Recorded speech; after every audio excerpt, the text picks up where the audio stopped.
tarde. Hoje iremos falar sobre o projeto terapêutico singular, uma nova perspectiva de cuidado para o usuário cidadão, com a orientação da Roseli e da Uliana. E, primeiramente, eu gostaria de falar sobre o presente projeto terapêutico singular, que foi desenvolvido por meio da disciplina da saúde da comunidade 3, presente na grade curricular do terceiro período do curso de medicina da Universidade Federal do Rio de Janeiro, Centro Multidisciplinar de Macaé, e a partir dos relatos dos profissionais da Estratégia de Saúde da Família, a ESF, da cidade de Quissamã, do Rio de Janeiro. O PTS em si, o que é ele? Ele consiste em uma ferramenta de organização do cuidado direcional para um indivíduo, família ou coletividade, sendo pautado na singularidade e na avaliação de cada caso, tendo em vista as particularidades de cada processo de adoecimento e agravo. É composto por um conjunto de propostas de condutas terapêuticas articuladas que objetivam o cuidado integral ao usuário, sendo o produto da construção da interação equipe-usuário. A construção tem caráter provisório, sujeito a revisões e alterações, uma vez que a situação e as relações estão em constante transformação. Seu emprego, enquanto ferramenta em saúde, no âmbito da atenção básica, tem demonstrado ser um importante instrumento na garantia de qualidade na gestão do cuidado e cumprimento dos princípios e diretrizes das políticas de saúde. Nesse PTS em questão, o grupo debruçou-se sobre o caso de Maria, o nome fictício, da usuária dos serviços do CAPS, Centro de Atenção Psicossocial, da cidade e da Unidade de Saúde da Família do território. Maria é uma mulher negra, casada, mãe de 3 filhos, dona de casa, que possui um quadro de obesidade grau 3, hipertensão arterial, esteatose hepática e síndrome do pânico. Os objetivos do presente projeto são: elaborar PTS para uma usuária do Sistema Público de Saúde do município de Quissamã, no estado do Rio de Janeiro, com propostas de ações para o seu cuidado de modo a impactar positivamente a qualidade de vida da usuária e de sua rede familiar, e refletir sobre o cuidado em sua definição dicionarizada, que apresenta a dimensão cuidadora como sinônimo de responsabilização, considerando o projeto terapêutico singular como uma tecnologia voltada à integralidade do cuidado nos serviços de saúde. Bom, então, em relação à metodologia que a gente adotou para atuar como grupo tutorial, ela precisou se encaixar nas restrições impostas pela pandemia. Então, todas as atividades foram desenvolvidas via remota. O grupo tutorial se reunia semanalmente em reuniões virtuais para discutir sobre o projeto terapêutico singular, sobre o andamento, dos objetivos, etc. Nós realizamos entrevistas semi-estruturadas com os profissionais de saúde que acompanhavam ou já tinham acompanhado a Maria dentro da linha de cuidado que foi traçada do percurso dela pela atenção básica de Quissamã. O grupo também, nas reuniões semanais, juntamente com as orientadoras, discutiam as informações coletadas nas entrevistas, com os profissionais, e a partir delas elaboravam um projeto terapêutico singular para a usuária. E nós pudemos entrevistar a usuária, a Maria, em uma entrevista semi-estruturada, que foi essencial para a gente entender a perspectiva da usuária sobre si e sobre o cuidado que estava sendo ofertado para ela. De todas essas entrevistas que nós realizamos, a gente vai trazer os pontos mais relevantes de cada. Na entrevista com a Maria, a usuária, a gente pôde entender um pouco sobre a família dela, em que ela destacou uma boa relação com o marido e os 3 filhos, bem como com as irmãs e os pais. Ela explicou pra gente que não tem uma condição financeira favorável, que dificulta que ela consiga se alimentar com alimentos menos industrializados e mais naturais. Ela falou pra gente que às vezes tem um desejo de emagrecer, mas que ele se deve principalmente à pressão social, porque ela se sente bem e saudável na maior parte do tempo. E outro ponto bastante importante que ela trouxe é que nem sempre ela consegue os medicamentos que precisa nos postos de saúde, que às vezes eles estão em falta e eles são caros para a condição financeira dela, o que não permite que ela compre. E eu quero destacar uma frase da Maria bem relevante que ela trouxe na entrevista, que foi a seguinte: uma vez aconteceu uma situação em que eu quase fiquei presa na roleta do ônibus. Depois daquilo, eu nunca mais andei de ônibus, com vergonha. Ficou todo mundo me olhando. A enfermeira, ela contou pra gente que não só foi a primeira a atender a Maria na unidade de saúde, como também elas desenvolveram uma boa relação de confiança. A enfermeira regularmente solicita a Maria exames preventivos, sobretudo ginecológicos, e também realiza o encaminhamento dela para outros profissionais, como a nutricionista e a psicóloga. Ela disse na reunião também o seguinte: eu e Maria conversamos bastante sobre diversas questões. Na última vez que ela veio à unidade, ela relatou um desejo de trocar o método contraceptivo, e eu conversei com ela sobre o DIU. Bom, dando continuidade, o médico de saúde da família relatou que Maria realizava um acompanhamento na unidade, né, com um médico diferente, e que com o início da pandemia, em 2019, ela se ausentou por um tempo. Em relação à interação entre os profissionais que estão envolvidos no caso, o médico relatou que há um contato maior entre os profissionais que estão presentes na unidade de saúde e também a troca de informações constantes com os profissionais que atuam no centro de atenção psicossocial, que seria a psiquiatra e a psicóloga. Porém, algumas dessas informações, durante a coleta, a gente notou que foram divergentes, o que nos fez levantar o último tópico aqui, representado no slide.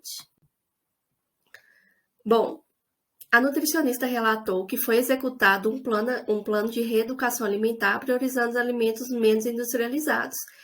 Além disso, foi informado pela profissional que foi, receitado práticas de atividades físicas e a usuária informou que ela realizava caminhada e dança de forma esporádica. Foi ressaltado também que Maria possuía dificuldades para seguir o plano alimentar e, a partir disso, a profissional relatou que a usuária ela tem medo dos resultados da balança, evitando, assim, algumas consultas. Quanto à psicóloga, ela relatou que desde o primeiro encontro, que foi em 2020, as duas criaram um vínculo, ela com a usuária Maria. Ela explicou em primeira parte que Maria traz muitas demandas e preocupações e percebeu que há ali a presença de um quadro de transtorno de ansiedade. Ela relata que Maria sofre evoluções e recaídas quanto ao processo de perca de peso e acredita que ela não tem motivação. Maria se preocupa mais com a possibilidade de desenvolver uma doença pelo histórico familiar que ela já tem e também se preocupa com o julgamento dos outros quanto à sua estética corporal. Quando a profissional foi questionada sobre a discussão do caso com os outros profissionais, se havia essa relação de interprofissionalismo, ela relatou que esse contato foi apenas informal, apenas por via de mensagem de texto. Ao final, eu queria deixar um respaldo sobre o acompanhamento com a psiquiatra. A gente não teve a oportunidade de um contato direto com ela, por isso não vamos colocar dados concretos aqui. Quanto aos resultados,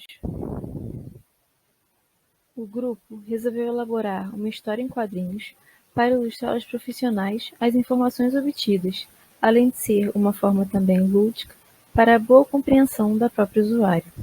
Na imagem, podemos ver a capa dessa história. Para ilustrar os pontos a serem abordados aqui, utilizamos parte desses quadrinhos. A proposta do PTS foi baseada em 3 eixos analisados como importantes para um bom resultado, que são a adequação da dieta, a comunicação e a mudança de perspectiva.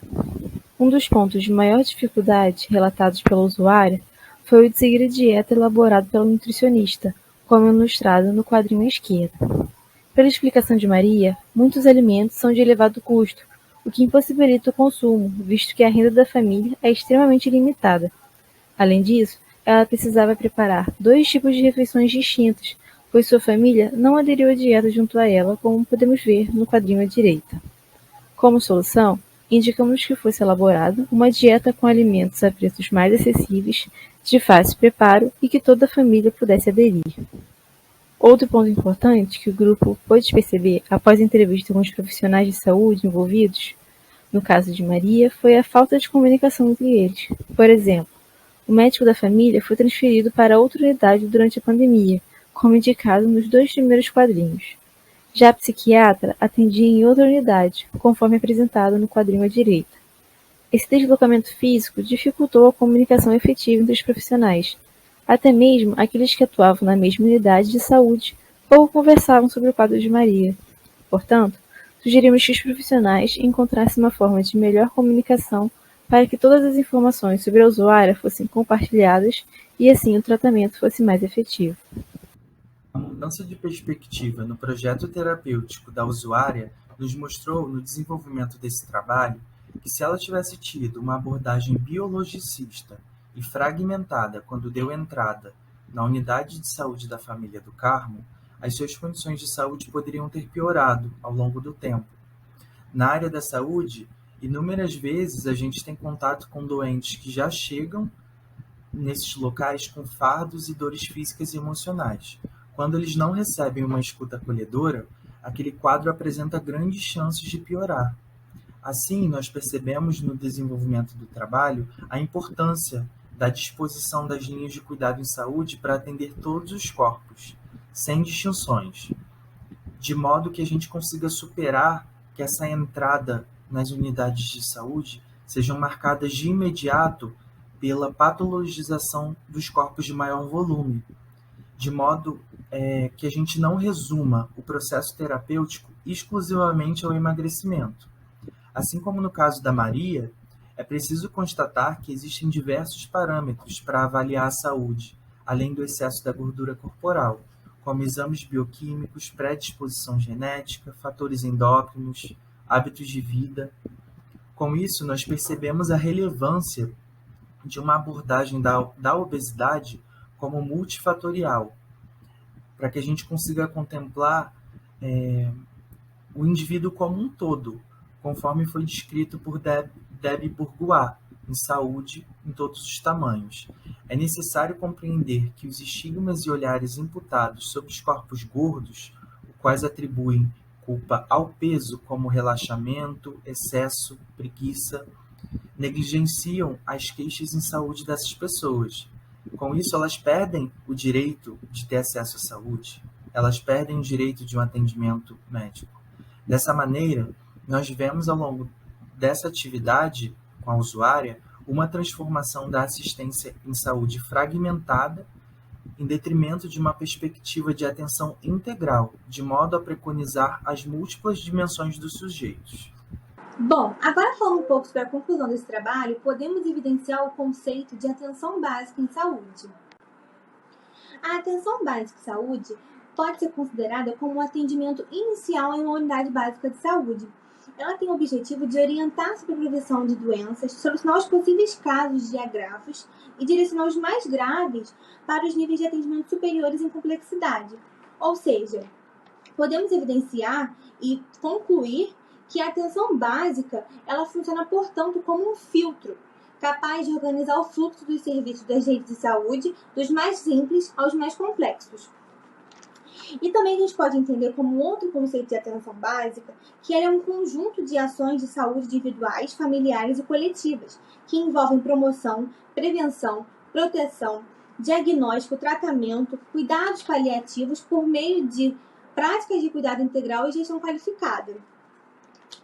Porém, no caso da nossa usuária, a gente sabe que a atenção básica tem vários problemas e desafios, como a integralidade. E o que a gente pode ver no caso de Maria, nossa usuária, é que alguns desses problemas estão presentes e refletem no cuidado a essa usuária. Como, por exemplo, a gente viu que ela não tem um cuidado integral, porque nem todos os profissionais da saúde, eles se comunicam e nem eles não levam em consideração todos os aspectos, como ser vivo, como aspecto psicológico e aspecto psicossocial.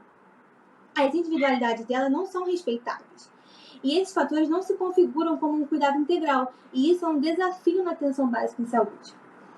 E para finalizar nosso trabalho da Semana de Integração Acadêmica da UFRJ, proferimos que todos os integrantes do grupo foram autores do projeto terapêutico simulado da usuária Maria.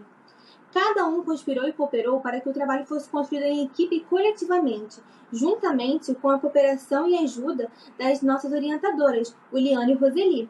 Isso tudo com muita dedicação e muita união da equipe.